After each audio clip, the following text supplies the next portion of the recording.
Hello friends, welcome to our Sayali fashion designer channel आणि मी आहे सायली। तर तुम्हा सर्वांचं आपल्या आजच्या नवीन अशा छानशा व्हिडिओमध्ये मी मनापासून खूप खूप स्वागत करते। तर कसे आहात तुम्ही? नक्कीच मस्त आणि मजेत असणार आहात। आणि आपल्या आजच्या छानशा व्हिडिओला आता आपण सुरुवात करूया। तर बघा, आज मी तुमच्यासोबत खूप सुंदर अशी लेटेस्ट ट्रेंडिंग न्यू लुक मधली ब्लाउज डिझाईन शेअर करणार आहे। बऱ्याचदा आपल्याला त्याच ब्लाउज डिझाईन बघून कंटाळा येतो, वेगळी अशी काहीतरी ब्लाउज छान दिसणार ना, त्याचबरोबर कस्टमरला सुद्धा आपल्याला थोडी वेगळी आयडिया द्यायची असते। सो अशा वेळेस ब्लाउज डिझाईन कशी बनवावी तर सुचत नाही। तर आजची जी काही ब्लाउज डिझाईन आहे, खरं तर त्यामुळे आपल्या साडीला आणि ब्लाउजला खूप सुंदर असं लुक येणार आहे। सो अशी छानशी ब्लाउज डिझाईन तुम्ही नक्की ट्राय करून बघा। आणि सगळ्यात इम्पॉर्टंट म्हणजे मी तुम्हाला या डिझाईनची संपूर्ण कटिंग आणि स्टिचिंग अतिशय सावकाश स्टेप बाय स्टेप आणि खूप काही महत्त्वाच्या टिप्स अँड ट्रिक्स सांगणार आहे, जेणेकरून तुम्हाला आपला आजचा हा व्हिडिओ बघून अशी परफेक्ट ब्लाउज डिझाईन सहजच बनवता येईल। त्याचबरोबर तुम्हाला म्हणजे कस्टमरला सुद्धा आयडिया देता येईल की कुठल्या साडीवर कशी ब्लाउज डिझाईन तुम्ही बनवू शकता। I hope so he design तुम्हाला आणि तुमच्या कस्टमरला सुद्धा नक्कीच आवडेल। सो चला मग आता वेळ न घालवता आपण आपल्या आजच्या महत्त्वाच्या अशा व्हिडिओला सुरुवात करूयात। आणि हा व्हिडिओ तुम्ही स्किप न करता पूर्ण नक्की बघा, जेणेकरून तुम्हाला आपला आजचा हा व्हिडिओ बघून अशी छानशी ट्रेंडिंग ब्लाउज डिझाईन बनवणं खूपच सोपं जाईल। ठीक आहे। तर हे बघा, इथे तुम्ही बघू शकतात की हा आहे ब्लाउज पीस। खरं तर छान असा ब्रॉकेट टाइप हा ब्लाउज पीस आहे। त्यावर म्हणजे कलर कॉम्बिनेशन वगैरे खूप मस्त आहे। आणि यावर आज आपण युनिक अशी बोटनेक मध्ये ब्लाउज डिझाईन बनवणार आहोत। तर बघा, मग अस्तर आणि मेन फॅब्रिक असं दोन्हींचं आपण इथे ऑलरेडी कटिंग करून घेतलेलं आहे। आणि सगळ्यात आधी मी तुम्हाला याचं मेजरमेंट कसं आहे ते सांगते, म्हणजे तुम्हाला तुमच्या मापानुसार या डिझाईनसाठी कशा पद्धतीने कटिंग स्टिचिंग करावी तर हे सहजच लक्षात यावं यासाठी। सो बघा, मग हा जो काही ब्लाउज आहे तर या ब्लाउजची जी काही उंची आहे तर ती आहे इथे टोटल 13 आणि 1 इंच मार्जिन, असं टोटल आपण इथे 14 इंचाला मार्किंग करून घेतलेली आहे।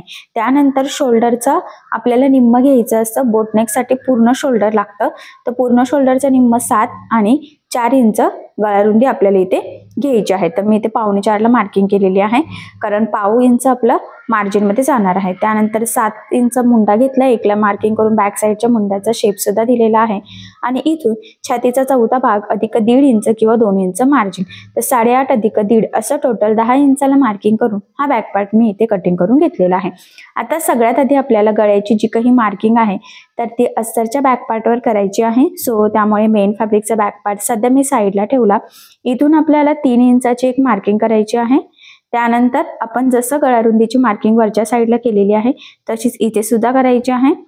आणि इथून जो काही मधला शेप आहे तर त्याचा डिस्टन्स 1, 1.5, 2 इंचापर्यंत तुम्ही घेऊ शकता। सध्या मी इथे 2 इंच न घेता म्हणजे 1 इंचच घेतलेला आहे। तुम्ही घेऊ शकता 2 जरी घेतला, जर तुम्हाला त्यातला डिस्टन्स जास्त हवा असेल तर। आणि तिथून पुन्हा खाली मी इथे 7 इंचाला मार्किंग करून घेतली आणि पुन्हा गळारुंदीची मार्किंग सुद्धा इथे करून घ्यायची आहे। ठीक आहे। आता हे जे काही पॉइंट मार्क केलेले आहेत तर ते आपल्याला इथे लाईन ड्रॉ करून जॉईन करून घ्यायचे आहे। आणि खरं तर ही आपली बेसिक स्टेप आहे। तुमचा गळा कुठलाही असो, सगळ्यात आधी वरती एक बॉक्स आणि खाली एक बॉक्स असं तुम्हाला मार्किंग करावे लागते बोटनेक मध्ये तरी। रेग्युलर गळा असतो तर ते रेग्युलर डिझाईन मध्ये मी आधी ऑलरेडी सांगितलेलं आहे। त्यानंतर इथून सिंपल अशी गोलगळ्याची मार्किंग करायची आहे, तर मी करून घेतली। जर तुम्हाला इथे पानगळा वगैरे हवा असेल तर तुम्ही त्या पद्धतीने मार्किंग करू शकता। त्यानंतर हा जेवढा डिस्टन्स आहे त्याचं निम्म घ्यायचं, तर मी 3.5ला मार्किंग केलेली आहे। आणि आता इथून आपल्याला जी काही गळा आहे ना तर त्याची मार्किंग करून घ्यायची आहे। तो थोडासा कर्व शेप आहे, म्हणजे गोलाकार टाईप म्हटलं तरी सुद्धा चालेल। आणि जर का तुमच्याकडे कर्व स्केल असेल तर त्याने सुद्धा तुम्ही डायरेक्ट इथे मार्किंग करू शकतात। स्टार्टिंगला मी थोडीशी फेंट मार्किंग करते आणि मग त्यानंतर ती आपण डार्क करूयात। तर तुम्ही सुद्धा सुरुवातीला या पद्धतीने थोडीशी फेंट आणि मग नंतर ती डार्क करू शकतात। सो बघा, मग मी इथून ही डार्क करून घेते, जेणेकरून तुमच्या पण लक्षात यावं यासाठी। ठीक आहे। खूप छान असा शेप आहे, रेडी झाल्यावर तुमच्या लक्षातच येईल। आता आपल्याला हा जो काही गळा आहे तर हा कॅनव्हास पेपर लावून स्टिच करायचा आहे। त्यासाठी मी ते कॅनव्हास पेपर घेते। तर आपल्याला ब्लाउज डिझाईनसाठी किंवा ड्रेस डिझाईनसाठी जो काही कॅनव्हास पेपर आपण यूज करत असतो तर तो पेपर कॅनव्हास असतो। तर मी ह्या पद्धतीने डबल फोल्ड करून घेतला, तर तो बरोबर बंद बाजू इथे तंतोतंत मॅच केलेली आहे।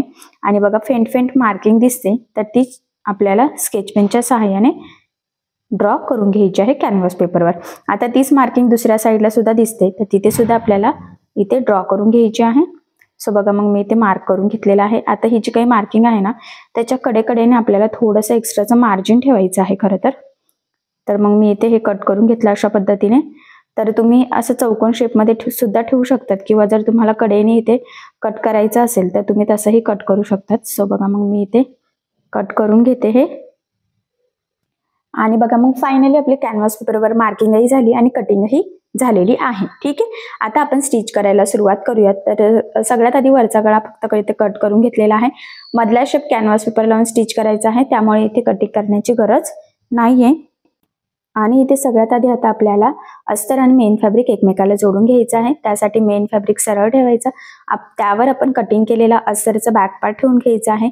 सेंटरला एक पिन आणि दोन्ही साईडच्या शोल्डरला एक एक अशा टोटल 3 पिन लावू शकतात किंवा नुसतं फक्त सेंटरला लावली तरी सुद्धा चालेल. आणि सगळ्यात आधी गळ्याच्या साईडने साधारणतः पाव इंच एवढं मार्जिन ठेवत खरं तर इथे आता आपल्याला टीप मारून घ्यायची आहे. टीप मारताना मार्जिन कमी जास्त होणार नाही याची काळजी घ्यायची आहे, कारण आपण जशी टीप मारणार आहोत तसंच आपला गळ्याचा शेप सुद्धा इथे येणार आहे.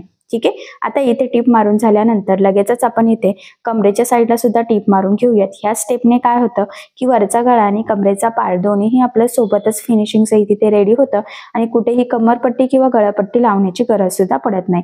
त्यानंतर जे काही एक्स्ट्राचं आहे तर ते आपण कट करून घेऊयात, म्हणजे जे काही मेन फॅब्रिक एक्स्ट्रा आहे ना तर ते, आणि गळ्याच्या मध्ये सुद्धा जे काही एक्स्ट्राचं आहे तर ते सुद्धा इथे कटिंग करून घ्यायचं आहे. ठीक आहे, सो बघा मग आता हे कट केल्यानंतर ह्या गळ्याला द्यायचे आहे आपल्याला छोटे छोटे कट्स, जेणेकरून ज्यावेळेस आपण हा पार्ट सरळ करू तर तो प्रॉपर फिनिशिंग सहित फोल्ड व्हावा आणि गळ्याचा आकार एकदम मस्त असा गोलाकार यावा. त्यासाठी ही स्टेप मोस्ट इम्पॉर्टंट आहे. आता हे सरळ केल्यावर कमरेच्या साईडला गळ्याच्या साईडला अगदी व्यवस्थित सेट करायचं आणि सगळ्यात आधी गळ्याच्या साईडला द्यायची आहे आपल्याला दाबटीप.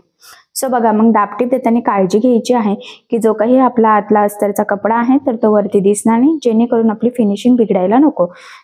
सो फिनिशिंगसाठी ही खूप महत्त्वाची टीप आहे. सेम त्याच पद्धतीने कमरेच्या साईडला सुद्धा दाबटीप देऊन घ्यायची आहे आणि इथे सुद्धा अस्तरचा आतला कपडा वरती दिसणार नाही याची आपल्याला खरं तर काळजी घ्यायची आहे. सो फिनिशिंगच्या या छोट्या मोठ्या टिप्स तुम्ही आवर्जून फॉलो करा. ठीक आहे, या पद्धतीने बघा गळा आणि कमरेचा पार्ट दोन्ही छान प्रॉपर फिनिशिंग सहित रेडी झालं. त्यानंतर आपल्याला इथे अस्तर आणि मेन फॅब्रिक एकमेकाला जोडून घ्यायचं आहे. हे जोडताना जेवढं शक्य आहे तेवढं कमीत कमी मार्जिन आपल्याला इथे पकडायचं आहे, कारण हे मार्जिन आपण कुठेही कॅल्क्युलेट केलेलं नसतं. त्याचबरोबर सगळ्यात इम्पॉर्टंट म्हणजे हे जोडताना कुठे गोळा होणार नाही, तिरकं जाणार नाही, तर याची सुद्धा आपल्याला काळजी घ्यायची. आणि जोडल्यानंतर एक्स्ट्राचं मेन फॅब्रिक कट करून घ्यायचं आहे आणि परफेक्ट मापाचा बॅक पार्ट इथे आपण रेडी करून घेऊयात. कारण तुम्हाला सगळ्यांनाच माहित आहे अस्तरवर आपण परफेक्ट कटिंग करत असतो आणि ब्लाऊज पीसचा कपडा आपण थोडासा एक्स्ट्राचं मार्जिन ठेवून कटिंग करत असतो. खरं तर त्यामुळेच आपल्याला इथे हा पार्ट रेडी करून घ्यायचा असतो परफेक्ट. ठीक आहे, आता ह्या पद्धतीने तो व्यवस्थित फोल्ड करायचा आणि सेंटर पॉईंटची आपल्याला इथे खरं तर मार्किंग करून घ्यायची आहे.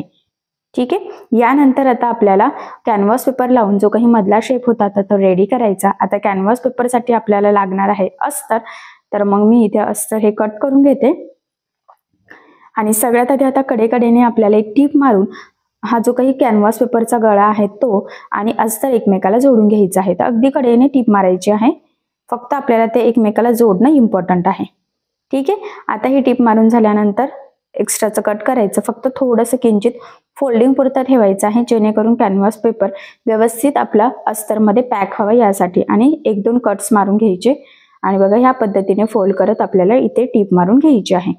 ठीक आहे, अगदी व्यवस्थित काळजीपूर्वक आपल्याला फोल्ड करायचं आहे, म्हणजे कॅनव्हास पेपर कसा आपण ब्लाऊज धुतला वगैरे तरी सुद्धा गळा कॅनव्हास पेपर आपला खराब व्हायला नको, त्यासाठी ही स्टेप मोस्ट इम्पॉर्टंट आहे. तर बघा मग अगदी व्यवस्थित सावकाश आणि सगळ्यात इम्पॉर्टंट म्हणजे काळजीपूर्वक आपण इथे जे काही अस्तर आहे तर ते कॅनव्हास पेपरला लावून घेत आहोत.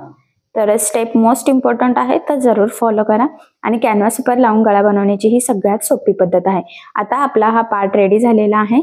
तर जो काही गळा आहे कॅनव्हास पेपरचा तर त्याचा सेंटर आणि बॅक पार्टचा सेंटर मॅच करून सगळ्यात आधी मध्यभागी आपल्याला एक टीप मारून घ्यायची आहे, जेणेकरून आपलं सेंटर पासून दोन्ही साईडनी शेप व्यवस्थित यावे यासाठी. आणि त्यानंतर जी परफेक्ट मार्किंग आपण स्केच पेननी केलेली आहे एक्झॅक्टली त्यावरच इथे आपल्याला टीप मारून घ्यायची आहे. लक्षात राहू द्या, टीप थोडी जरी पुढे मागे झाली तरी सुद्धा लगेचच आपला जो काही शेप आहे तर तो बिघडू शकतो, जसा पाहिजे तसा येणार नाही. त्यासाठी अगदी व्यवस्थित काळजीपूर्वक आणि सगळ्यात इम्पॉर्टंट म्हणजे सावकाश आपल्याला इथे ही टीप मारून घ्यायची आहे.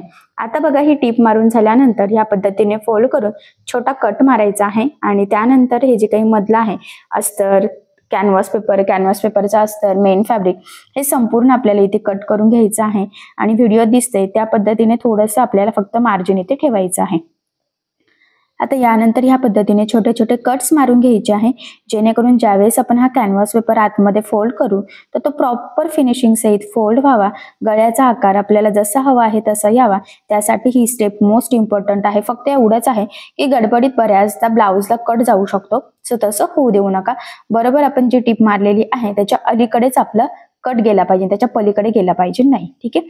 त्यानंतर अगदी व्यवस्थित सेट करत करत आपल्याला हे आतमध्ये फोल्ड करून घ्यायचं आहे आणि कट्सच आपण त्यासाठी मारले होते की आपला शेप आपल्याला पाहिजे तसा यावा त्यासाठी. आणि आता आपल्याला इथे द्यायची आहे दाबटीप. सो बघा मग आता इथे दाबटीप देताना काळजी घ्यायची आहे की जो काही आपला आतला अस्तरचा, कॅनव्हास पेपरचा वगैरे कपडा आहे तर तो वरती दिसणार नाही, जेणेकरून आपली फिनिशिंग बिघडायला नको. सो फिनिशिंगसाठीच्या ह्या छोट्या मोठ्या टिप्स तुम्ही आवर्जून फॉलो करायच्या आहे, कारण की फिनिशिंग मोस्ट इम्पॉर्टंट आहे. मी नेहमीच सांगत असते कशी पण डिझाईन असो किंवा तुम्ही सिंपल जरी ब्लाऊज स्टिच करत असाल तरी सुद्धा फिनिशिंग इम्पॉर्टंट आहे. जर का खूप कितीही सुंदर डिझाईन बनवली पण जर त्याला फिनिशिंग नसेल तर अजिबात लुक येत नाही. सो त्यामुळे फिनिशिंगवर थोडासा जोर द्यायचा आहे. ठीक आहे. आणि बघा मग किती छान प्रॉपर असं आपण खरं तर इथे दाबटीप देऊन घेतलेली आहे. तुम्ही बघू शकतात की शेप किती सुंदर, परफेक्ट आणि प्रॉपर असा आलेला आहे. ठीक आहे. यानंतर काय करायचं आहे, आता आपल्याला इथे नॉट लावायचा आहे. खरं तर डिझाईनला तुम्ही कापडी नॉट सुद्धा इथे बनवू शकतात. इथे आपल्याला एक लेस सुद्धा यूज करायची आहे, तर ती सुद्धा तुम्ही तुमच्या आवडीनुसार कुठलीही डिझायनर लेस सुद्धा यूज करू शकतात. आता सगळ्यात आधी मी तुम्हाला नॉटचं सांगते. तर इथे आपण गोल्डन कलरचं रेडीमेड नॉट यूज करणार आहोत. जर तुम्हाला या डिझाईनसाठी कापडी नॉट बनवायचं असेल तर तुम्ही बनवू शकता. जर का कॉन्ट्रास्ट कलर असेल तर इथे तर काही नाही, ब्लाऊज पीसमध्ये सुद्धा गोल्डनच आहे, त्यामुळे गोल्डनच यूज करायचं आहे. सो म्हणून म्हटलं की आपण गोल्डन रेडीमेडच यूज करूयात. आणि बघा जेवढं लागते तेवढं मी इथे कट करून घेतलं. आता काय करायचं, हा जो काही शेप आहे ना तर त्याचा बरोबर सेंटर पॉइंटला आपल्याला मार्किंग करून घ्यायची आहे. चारी पण जे काही कर आहे ना तर त्याचे सगळ्यांचेच. आता ते कशासाठी तर हे पुढे तुमच्या लक्षात येईलच, पण आता तेवढं फक्त लक्षात राहू दे. बघा अगदी व्यवस्थित ते सेट करून सेंटर पॉइंटला मार्क करायचं आहे. आता जिथे मार्क केलेलं आहे बरोबर तिथेच आपल्याला ही नॉट लावून घ्यायची आहे. बघा एक टोक इकडे आणि एक टोक इकडच्या सेंटर पॉइंटला असं. आणि त्याचा बरोबर क्रॉस म्हणजे मध्य सुद्धा आपला बरोबर सेंटरलाच आला पाहिजे, हे सुद्धा खूप इम्पॉर्टंट आहे. तर बघा डबल टिप देऊन अगदी व्यवस्थित लॉक करून घ्यायचं आहे, जेणेकरून आपली फिनिशिंग बिघडायला नको, ते वर खाली कमी जास्त डिस्टन्स व्हायला नको यासाठी. ठीक आहे. सो बघा बरोबर इकडचं सुद्धा सेंटर पॉइंटला ठेवून घेतलेलं आहे.